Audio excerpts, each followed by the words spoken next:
Dear everyone, it is such an honor for us today to host Professor Mohammed Ghaly, who is a professor of Islam and Biomedical Ethics at the Research Center for Islamic Legislation and Ethics at College of Islamic Studies. His area of research and specialization is basically the intersection of Islamic ethics and biomedical sciences. And he is the author of more than single-authored 30 peer-reviewed publications. And also, he has been leading different research grants revolving around bioethics. And dear Professor Ghaly, I know you're not just a guest for us, because you have been a great colleague and also someone that I look up to in our college.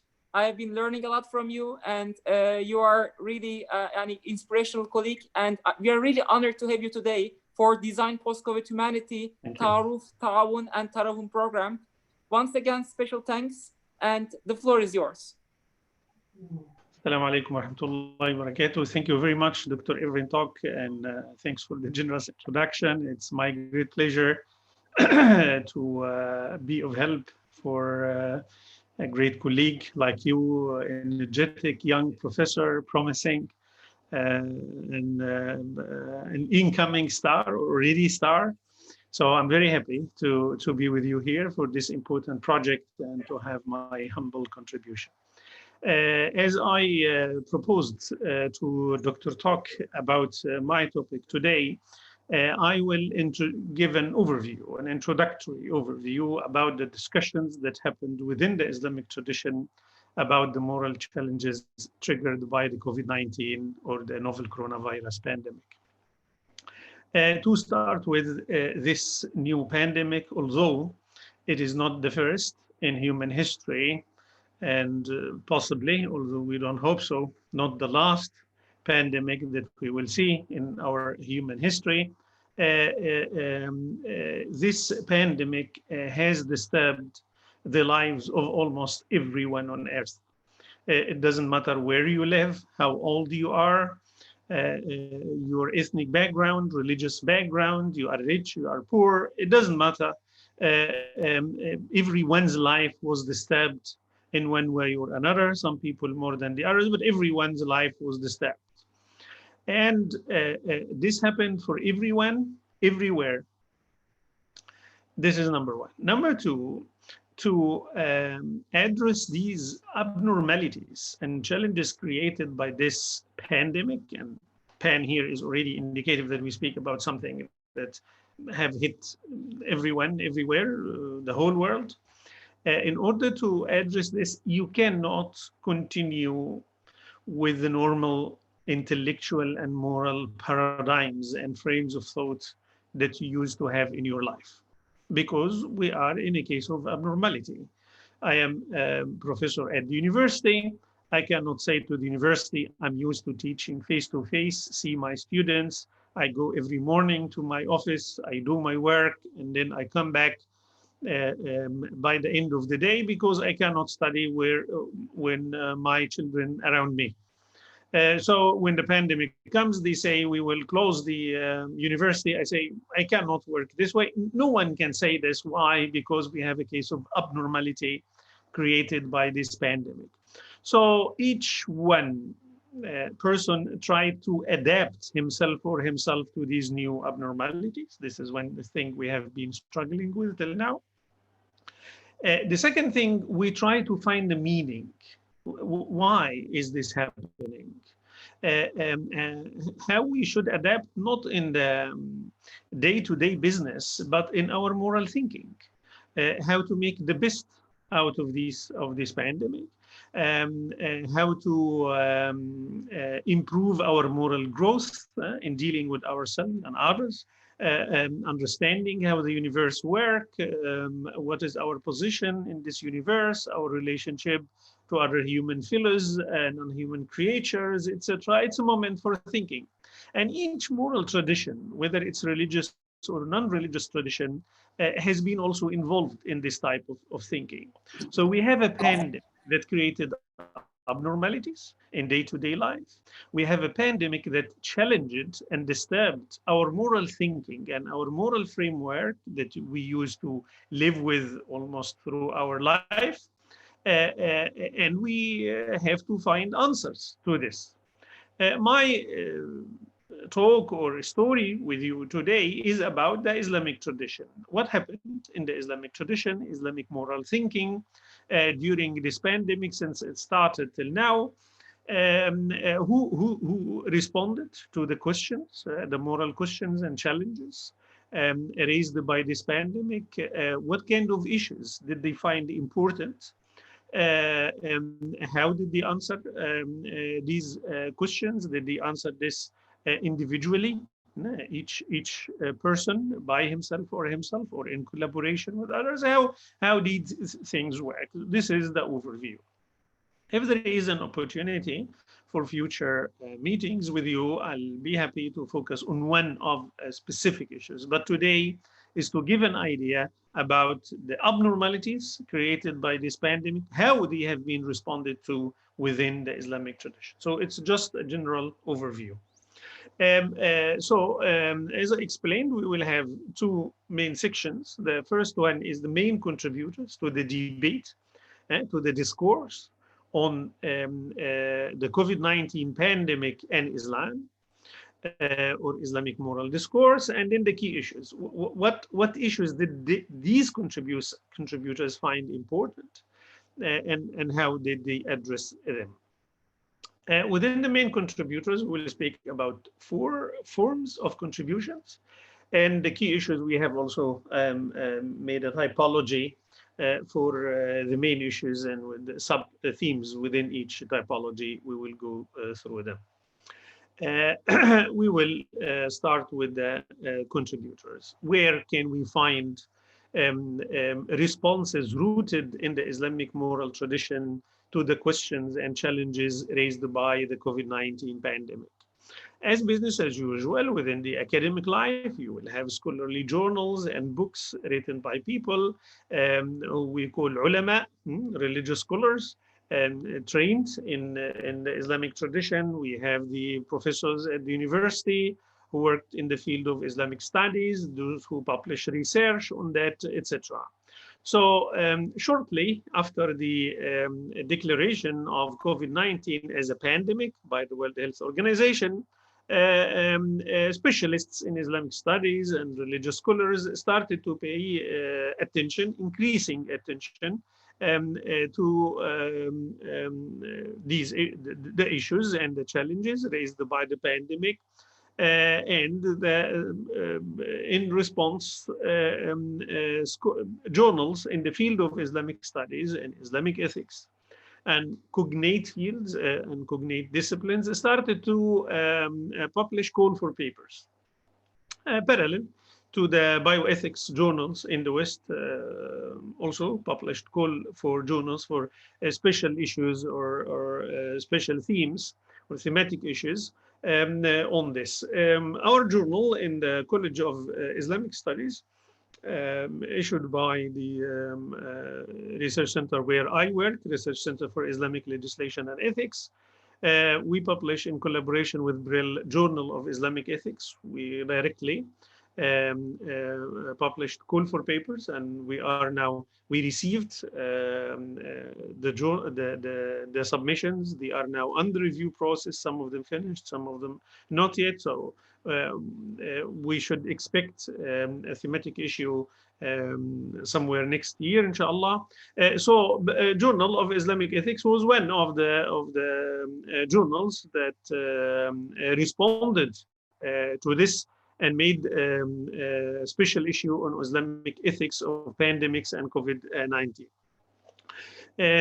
Some publishers like Qatar University Press, they made also call for papers, general call for papers for their book series, for the journals, all the journals they have, that these journals, including the Journal of Sharia and Islamic Studies, مجلة كلية الشريعة والدراسات الإسلامية, they said that they are interested in receiving submissions that address the challenges and the questions raised by the COVID-19 pandemic from within the scope of each of these journals. They also published their call for papers. Even this is the Journal of Educational Sciences, مجلة العلوم التربوية, at Amir Sultan bin Abdulaziz University. Also, they published a call for a special issue on search on education at the intersection of education and the COVID-19 pandemic. Another example here is the journal of the Saudi Juristic Society, مجلة الجمعية الفقهية السعودية, one of the famous journals in the field of Islamic law and Islamic jurisprudence. As it appears on its title, their main specialization in Islamic law and Islamic legal theory, al-fiqh وأصوله. They published already, so they started one of the early, as you see the how we call it, the race of the institutions to produce the vaccine. Also, the journals are in a race to produce their thematic issues. One of the very early in this race is this journal they already published. So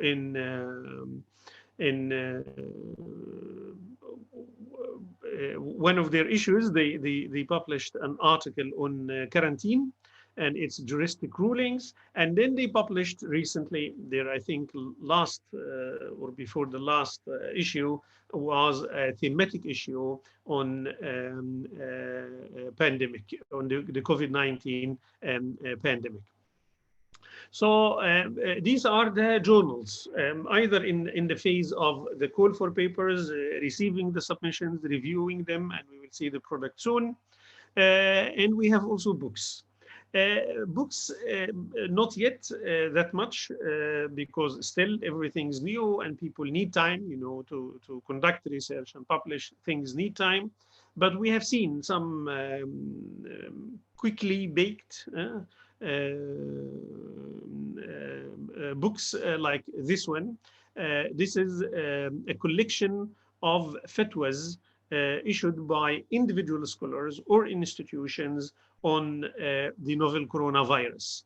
So this colleague, Masoud Sabri, he collected these all these fatwas. He made an analytical introduction for them and published it. One of the very early books that addressed this, and I think it covered the fatwas up to April maximum. So he covered from January, February up to April. So in 2 or 3 months, he was collecting the fatwas that were issued at this time, and they were quite a lot. It's one of the thick books in this regard. One of the very recent publications in this was the one written by Mohammed Yusri Ibrahim, one of the professors at the College of Sharia and Islamic Studies here at Qatar University. And the book is about one specific issue, about the closure of mosques because of the COVID-19. So the suspension of congregational prayers and the closure of mosques, something which was one of the very difficult and complex questions that contemporary religious scholars had to address. He published a whole book about this issue, discussing the opinions of other scholars, but mainly presenting his own perspective and those who agree with him about this perspective on this difficult and thorny issue. One of the novel issues also raised by the COVID-19 pandemic. So these are the, let's say, the publications, the official publications, which are either in the pipeline or have already been published in the form of journal, special issues, or books, and more are coming almost on a daily basis. But of course, to respond quickly to the questions raised by the COVID-19 pandemic, the most accessible and easy way to do this is to issue a fatwa. You don't have to conduct research, write it, send it to peer review, and then the publisher will accept, and then will go to typesetting, and then it is published, and then it's available, printed, etc. Fatwa will not take that time. And fatwa is one of the very old ways of responding to timely questions since the time of the Prophet Muhammad and his companions, and later on throughout history. So the mechanism of fatwa was also used. We have seen institutions that responded to the questions by issuing fatwas. Some of these institutions are transnational in character. So they are not in institutions of a specific country or nation, but it is Islamic institution, so transnational, and includes the institution includes members from different Muslim countries or all Muslim majority countries. The International Islamic Fiqh Academy here held also a special session on a novel coronavirus, the COVID-19 pandemic, and related medical and religious issues. Those who attended this meeting were especially those specialized and with expertise in related fields like epidemiology, virology, and pandemics, infectious diseases, etc. This was 20. One of the other institutions was the Muslim World League. Muslim World League is another transnational institution. They held a conference called Fiqh al-Tawari, Jurisprudence of Emergency. And this was in collaboration with the United Arab Emirates Council of Fatwa and Sharia. There is also the International Union for Muslim Scholars, another transnational institutions. Their approach was not a conference, was not a special session, but issuing series of declarations. They call them declarations, bayan, and they numbered them. So they would say declaration number 1, declaration number 2. Whenever there is an issue, they would respond by releasing a declaration outlining their position about this. And one of the that included their position about many issues was issued on the 26th of July 2020. So, and they have their own website. These institutions, you can see on their websites position related to this pandemic. Another, again, transnational institution that paid quite good attention to the moral issues, religious issues released by the pandemic. This COVID-19 pandemic was the European Council for Fatwa and Research. European Council for Fatwa and Research is transnational, but their main interest is Muslims living in non-majority Muslim countries, so where Muslims live as religious minorities, especially in Europe, as it is clear from its title. During the period 25 and 28 March in 2020, they organized a special session or emergency session, Dawra Tari'a, as they call it, to discuss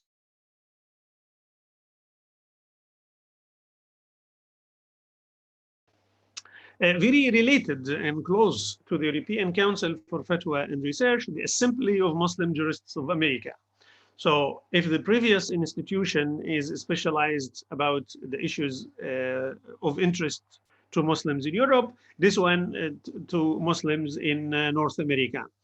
Assembly of Muslim Jurists of America, they have on their website a special section called COVID-19 related fatwas. If you visit their website, you will find this section where you find so many fatwas. To the best of my knowledge, all the fatwas in this section are available in both English and Arabic. So they were very active, and they also responded to the issues very early on. When we move to the national institutions, so fatwa institutions affiliated with the national governments. So we have the Supreme Council of Scholars affiliated with Al-Azhar of declaration, especially two declarations. One was on the 15th of March and one was on the 3rd of April, in which they outlined their position about a number of issues, especially the closure of mosques and the suspension of congregational prayers. We have the House of Ifta in Egypt, Dar al-Ifta al-Misriya also. Dar al-Ifta al-Misriya, in their fatwas, they quoted some of the scientific some of the pieces and articles published in scientific journals, like this one in New England Journal of Medicine, published shortly after the pandemic about clinical characteristics of coronavirus disease 2019 in China. They used it in their fatwas in order to argue for their position. So there was more or less communication.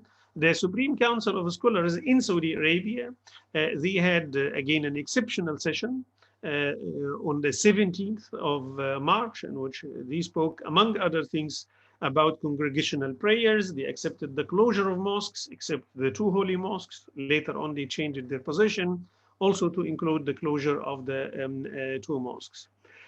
So these are fatwa institutions, proper fatwa institutions that issue fatwas all the time. In some countries like Algeria, they had a ministerial committee where different ministries are involved, including the Ministry of Religious Affairs and Awqaf, for instance, and they also issued a number of series of declaration, numbered also, declaration number 1, 2, etc. I think the first one was on the 15th of March. Also, Muslims who live as minorities and who have their own institutions, like this one, Office of the Mufti for Muslims in Singapore, they had also issued also fatwas. Most of the time, when you enter the website of the Office of the Mufti, you will find this fatwa as the main page issue. Fatwa on precautionary measures in dealing with COVID-19. Also, we have websites. Al Jazeera .net was one of the active, especially